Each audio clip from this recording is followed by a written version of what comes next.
ঈদের আগে চাঁদ রাতে শেষ মুহূর্তের কেনাকাটায় ব্যস্ত সময় কাটান ক্রেতা বিক্রেতারা। রাজধানীর বিপণী বিতানগুলোতে ভোর পর্যন্ত ছিল ক্রেতাদের ভিড়। এই সময় অনেক দোকানেই মিলেছে কম দামে বিভিন্ন পণ্য।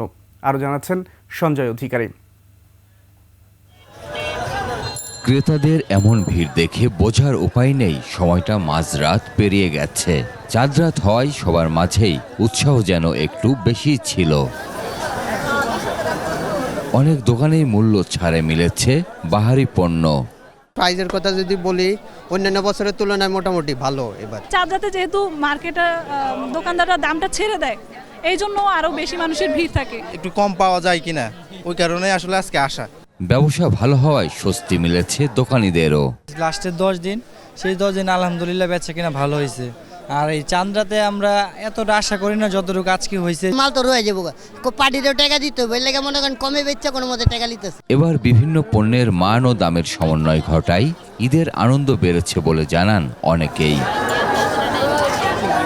সঞ্জয় অধিকারী, 21 টেলিভিশন, ঢাকা।